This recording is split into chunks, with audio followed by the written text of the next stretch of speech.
Ma parole, elle est libre, je peux tout dire, je peux révéler des choses que je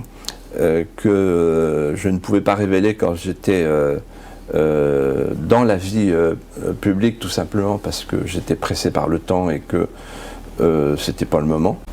Et donc on endure, on pense qu'on va changer les choses, on pense toujours qu'on va les changer de l'intérieur.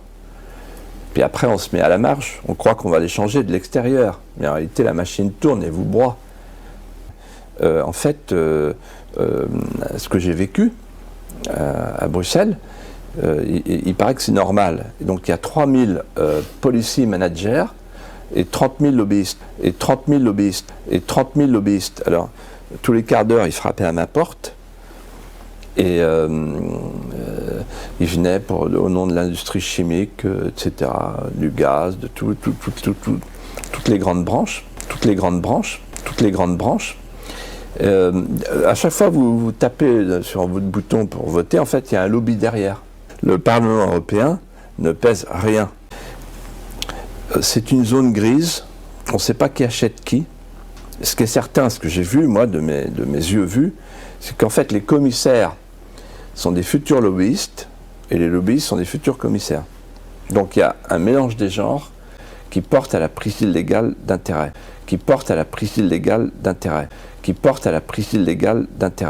Et ce à quoi vous avez fait allusion il y a un instant, j'y reviens, c'est une réunion qui a eu lieu le 17 mars 2007, à laquelle j'ai été mêlé par le plus grand des hasards parce que j'avais des jours en retard, fallait que je vienne pointer. Donc avec ma carte, je suis rentré, et là, il y avait des nœuds papes partout. Une pape, l'hyperclasse en fait. Ah bah c'était top, la super classe invisible, la super classe invisible, et je reconnais Kissinger. Il y avait Brzezinski, il y avait des grands patrons, Anne Lauvergeon, il y avait avec des petites tables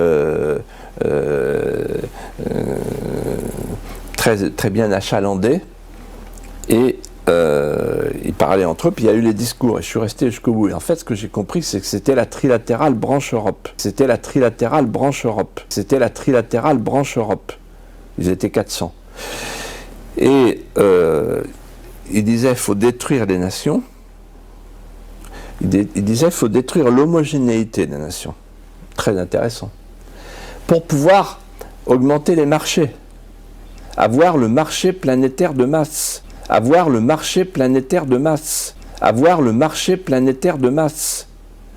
Et c'est eux qui ont inventé le mot gouvernance mondiale.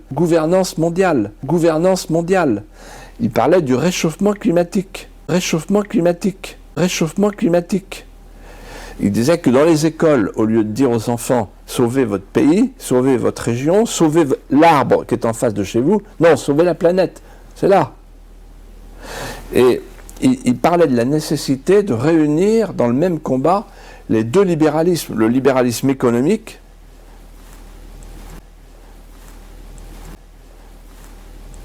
en faisant sauter les frontières et le libéralisme sociétal. Ils ont le droit de discuter entre eux, ce sont des chefs d'entreprise, vous discutez aussi avec des chefs d'entreprise, ils l'ont fait au Parlement européen, et pas forcément un complot. Absolument, c'est pas forcément un complot, ils n'ont pas besoin de comploter, ils ont le pouvoir. Ce que m'a dit un jour François Fillon, je lui ai dit, mais pourquoi tu vas au groupe Bilderberg? Parce qu'il est rentré, il a été agréé par le groupe Bilderberg, de même que son ami Alain Juppé l'année d'après. C'est quoi? Dans l'évangile, on dit faut pas mettre la lumière sous le boisseau.